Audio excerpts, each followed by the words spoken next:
संजय नगर गांव में हरिया नाम का एक लड़का अपनी माँ गंगा देवी और छोटे भाई लालू के साथ रहता था। उसके पिता को गुजरे 10 साल बीत चुके थे और अब वो अपना गुजर बसर चाय की छोटी सी दुकान चलाकर कर रहा था। माँ, मैं काम पर जा रहा हूँ। कुछ पैसे देता जा ताकि दोपहर का खाना बना सकूं। अरे माँ, पैसे तो नहीं है। अब जब जाकर चाय बेचूंगा तो कुछ पैसे आएंगे। तो हम लोग दोपहर में क्या खाएंगे भैया? अरे मुझसे क्या पूछता है रे? तू भी तो 18 साल का हो गया है। कुछ काम धाम कर तो पैसे लेकर आ घर में, तो घर का चूल्हा जले। अरे चिल्ला क्यों रे भैया? हाँ बेटा, अब वो भी काम करेगा तो गुस्सा ना कर। हाँ, इसे समझाओ ना माँ, वरना बहुत मुश्किल हो जाएगी। सिर्फ बैठे बैठे खाने मात्र से जिंदगी नहीं चलती। ये बोलकर हरिया गुस्से में घर से निकला और अपनी चाय की टपरी पर पहुंचा। हे भगवान, आज अपनी कृपा से मेरी सही कमाई करवा देना, वरना मेरे घर में चूल्हा नहीं जलेगा। हरिया अपनी दुकान सजाकर तभी ढंग से बैठ भी नहीं पाया था कि वहां जमींदार अपने आदमियों के साथ आ पहुंचा। अरे आइए आइए जमींदार साहब, बैठिए। मैं आपको ना कड़क चाय पिलाता हूँ। बताइए, अदरक वाली या इलायची वाली? अरे ओए, तेरी कड़क चाय पीने नहीं आया हूँ मैं, अपने पैसे लेने आया हूँ जो तू उधार लिए बैठा है महीनों से। जी जमींदार साहब, मैं दे दूंगा आपके पैसे। आजकल बहुत दिक्कत चल रही है, काम अच्छा होता नहीं है और महंगाई बढ़ती चली जा रही है। देखिए ना, आपको पता ही है सब कुछ। अरे सुन रहे लड़के, मुझे कोई मतलब नहीं, समझा? क्योंकि मैं तुझे 2 बार मोहलत पहले ही दे चुका हूं। अब तो चुपचाप ये बता कि तू अपनी ये टपरी खाली करेगा या अपने आदमियों से पिटवाऊं तुझे, है? हरिया घबरा गया। उसने फौरन जमींदार के पैर पकड़े और कहा, नहीं नहीं मालिक, ऐसा मत करिए। मैं आपके पैसे चुका दूंगा। पैसे चुका दूंगा? अरे तुम लोग मेरा मुंह क्या देख रहे हो रे? ए कालिया, इसकी दुकान से सारा सामान निकाल कर बाहर फेंक और उसे भी मेरे पैरों से हटा। कुछ आदमियों ने उसकी दुकान का सामान निकाल फेंका और उसे उठाकर एक साइड में फेंक दिया। वो बेचारा रोता हुआ घर पहुंचा। उसके चेहरे पर निराशा और दर्द साफ झलक रहा था। माँ और भाई उसकी हालत देखकर घबरा उठे। अरे बेटा, ये क्या हाल बना रखा है? चेहरा क्यों उतरा हुआ है? भैया क्या हुआ बताओ ना। माँ, आज हमारी टपरी भी चली गई। जमींदार ने अपने आदमियों से सब उजड़वा दिया माँ। अब हमारे पास ना दुकान रही, ना ही कोई सहारा माँ। ये सुनते ही गंगा देवी और लालू के पैरों तले जमीन खिसक गई। घर में सन्नाटा छा गया। हे भगवान, अब हम क्या करेंगे? भैया, तो अब हम 2 वक्त की रोटी भी नहीं जुटा पाएंगे। और क्या? अरे और क्या? मुझे तो बस यही आता था, चाय बनाना और बेचना। अब और कौन सा काम करूं बता? कुछ देर तक घर में सिर्फ सिसकियां गूंजती रहीं। फिर माँ ने गहरी सांस भरकर कहा, बेटा, याद है तुम्हारे पिता जब गए थे तब उन्होंने वो खेत छोड़ा था। भले ही वो सालों से बंजर पड़ा है, मगर अब तुम्हें उस पर मेहनत करनी होगी। माँ, वो खेत? अरे उस सूखी जमीन पर भला क्या उगेगा? वहां तो घास तक नहीं होती। कोशिश करने वाले की कभी हार नहीं होती बेटा। आज नहीं तो कल जमीन रंग लाएगी। अगर हाथ पर हाथ धरे बैठे रहे तो भूख से मरेंगे। हाँ भैया, माँ सही कह रही है। चलो खेत पर मेहनत करते हैं। अरे भाई, मगर उसमें लगाने के लिए बीज और खाद चाहिए। पैसे कहाँ से लाएंगे इन सब के लिए? खाना तक तो है नहीं घर में। गंगा देवी ने आंचल में हाथ डालकर अपना मंगल सूत्र निकाला और बोली, ये ले लो, इसे गिरवी रख दो। जो पैसे मिलेंगे उससे खेती शुरू कर देना। अरे नहीं माँ, ये कैसे हो सकता है? ये तो पिताजी की आखिरी निशानी है। बेटा, अगर तुम्हारे पिता जिंदा होते तो वो भी यही करते। सुनो, मैं बेचने की नहीं कह रही, बस गिरवी रख दो, जब तरक्की होगी तो वापस छुड़ा लेंगे। बहुत मान मनोहार और आंसुओं के बीच दोनों बेटे आखिर मान गए। अगले ही दिन उन्होंने मंगलसूत्र गिरवी रखकर पैसे जुटाए। चलो लालू, अब कामयाबी या नाकामी सबकी सब हमारी मेहनत पर निर्भर है। हाँ भैया, अब पीछे हटना नहीं है। दोनों भाइयों ने ठान लिया कि वो खेत पर तरबूज की खेती करेंगे। दिन हो या रात, काफी तपती धूप हो या झमाझम बारिश हो, दोनों ने जी जान लगाकर खेत को संवार दिया।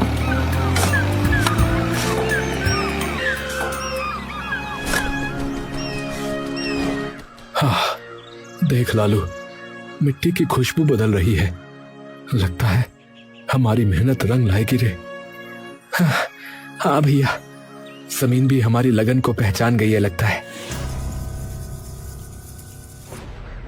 और सचमुच कुछ ही महीनों में खेत बड़े बड़े हरे भरे तरबूज से भर गया।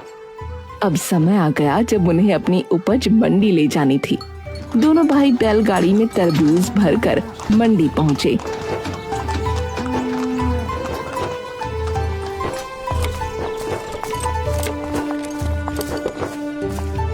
अरे वाह वाह भैया वाह, इतने ताजा और रसीले तरबूज तो मैंने सालों में नहीं देखे, बता रहा हूँ। हाँ हाँ भाई, हमें सब चाहिए भाई।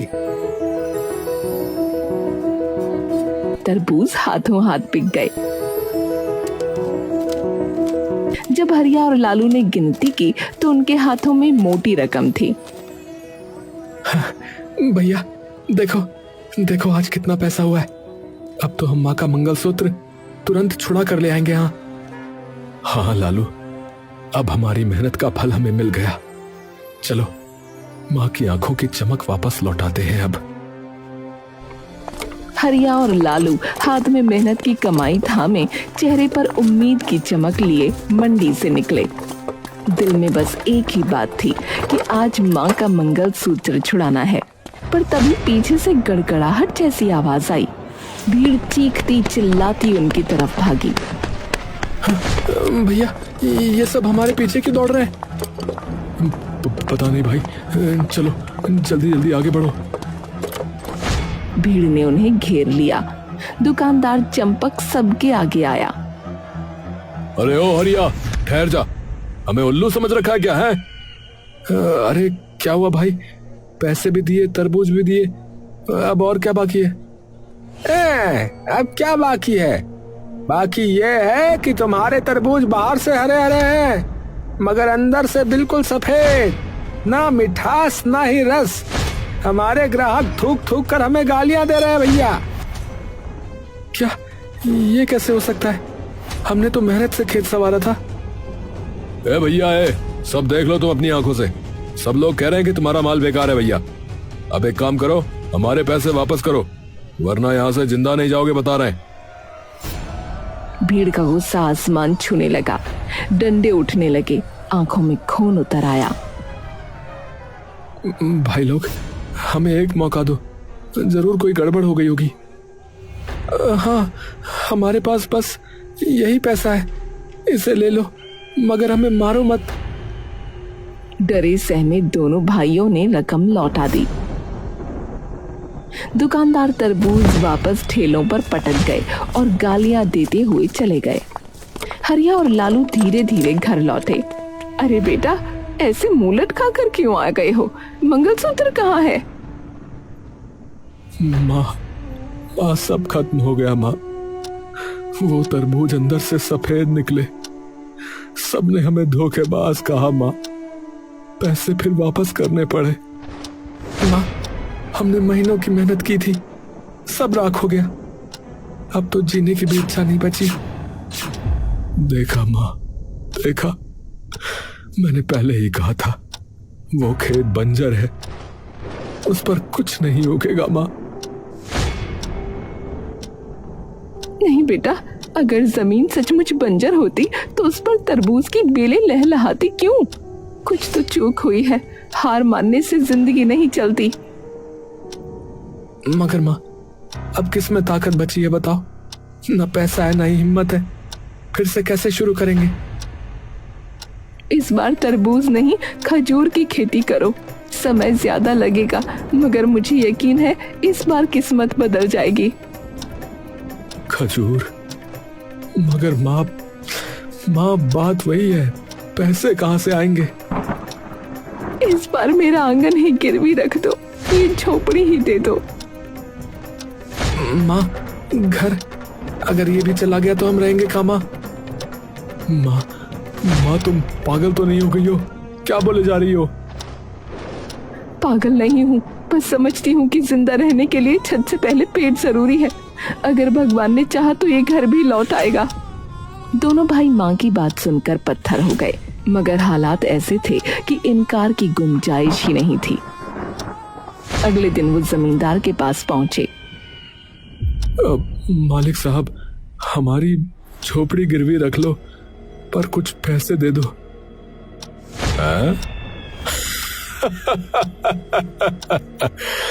तुम्हारी झोपड़ी? अरे वो माचिस की डिब्बी जैसी जगह मेरे किस काम की भाई? मालिक, वो सड़क किनारे है, अगर आप वहां कुछ बनवाएं तो उसकी कीमत आसमान छू लेगी। जमींदार की आंखों में लालच चमक उठा। उसने सोचा, सही कह रहे हैं, सड़क किनारे की जमीन सोने से कम नहीं होती। ठीक है, झोपड़ी मेरे पास रखो और लो, ले जाओ पैसे। मगर याद रहे, अगर पैसे समय पर ना चुकाए तो समझो झोपड़ी हमेशा के लिए मेरी। क्या समझे? बेबस हरिया और लालू ने शर्त मान ली और पैसे लेकर लौटे। इस बार दोनों ने खजूर की खेती शुरू की। समय बीता, साल बदला और मेहनत रंग लाई। खेत में खजूर के पेड़ लहलहा उठे, उनकी डालियां फलों से झुक गईं। देखो लालू, बगीचा कितना प्यारा लग रहा है, देखो। हाँ भैया, अब मंडी में सबको मुंह तोड़ जवाब देंगे। दोनों भाइयों ने खजूर के टोकरे तैयार किए और मंडी पहुंच गए। अरे लो जी लो भैया, ताजे खजूर, जरा देखो तो, इस बार हमारी मेहनत का फल चखो। अरे हाँ, बहुत देख लिया तुम्हारा माल है। अब की बार बिना देखे ही कहता हूँ कि ये सब बेकार है, नहीं चाहिए भैया, आगे बढ़ो। हाँ, हम नहीं खरीदेंगे, तुम दोनों धोखेबाज हो भैया, जाओ यहाँ से। अरे भाई, कम से कम देख तो लो, एक बार चख तो लो, फिर कह देना खराब है। ए भाई, कहा ना यार, हमें नहीं चाहिए, चलो भागो यहाँ से, वरना अच्छा नहीं होगा, बता रहे हैं।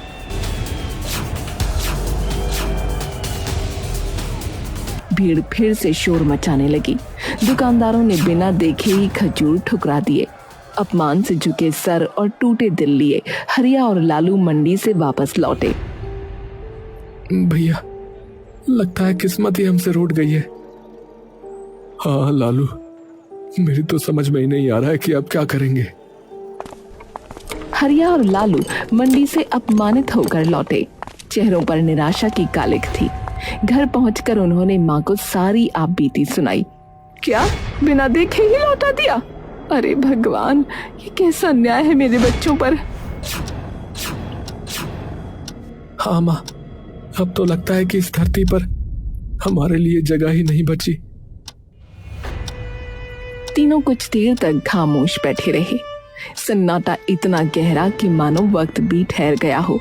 अचानक गंगा देवी के चेहरे पर चमक आ गई। रुक जाओ, इतनी जल्दी हार मानना पाप है। पहले ये तो देखो कि ये खजूर वाकई बेकार है या नहीं। माँ, क्या फायदा जब मंडी वाले ही नहीं मानते तो। चुप, बिना चखे फैसला मत करो। ले आओ ये खजूर। तीनों ने खजूर तोड़े और खाने लगे। अरे अरे वाह, ये तो गजब के मीठे। सच कहूं तो मैंने इतनी स्वादिष्ट चीज अपनी जिंदगी में नहीं चखी। देखा, ये कोई साधारण खजूर नहीं, ये तो वरदान है। मगर कमी है हमारी सोच में। मंडी वालों की दया पर जीने की बजाय हमें खुद रास्ता बनाना होगा। पर माँ कैसे? मेरे पास एक उपाय है। हम इन खजूरों की बर्फी बनाएंगे और सीधा गांव वालों को बेचेंगे। बर्फी खजूर की? हाँ, मीठे खजूर और देसी गुड़ से जो स्वाद बनेगा उसे खाकर लोग दीवाने हो जाएंगे। हरिया को थोड़ी उम्मीद जगी। वो तुरंत बाजार की ओर भागा और गुड़ खरीद लाया। गंगा देवी ने खजूर और गुड़ को मिलाकर रात भर चूल्हे पर पकाया। भट्टी की आंच, माँ के हाथों का जादू और उनकी आस्था, तीनों ने मिलकर बर्फी तैयार कर दी। माँ, ये तो चमचमाते सोने जैसी लग रही है। हाँ भैया, अब देखते हैं गांव वाले क्या कहते हैं।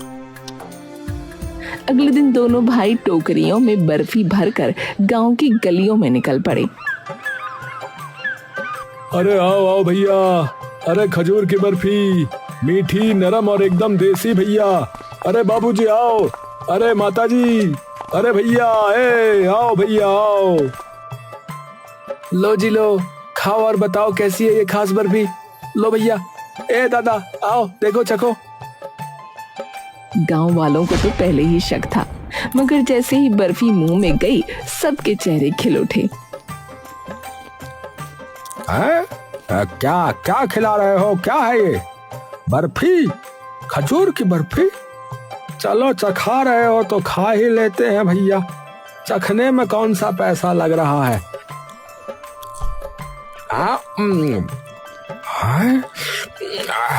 अरे भैया, ये तो गजब है भैया।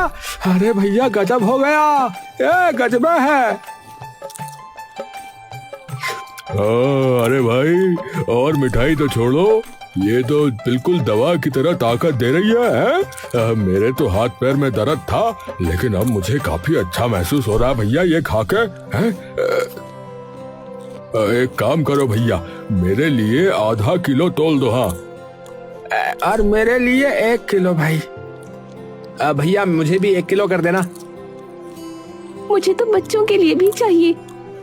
कुछ ही दिनों में खजूर की बर्फी पूरे गांव की सबसे ज्यादा बिकने वाली मिठाई बन गई। सभी तरफ उन्हीं की चर्चा थी। पैसे बरसने लगे।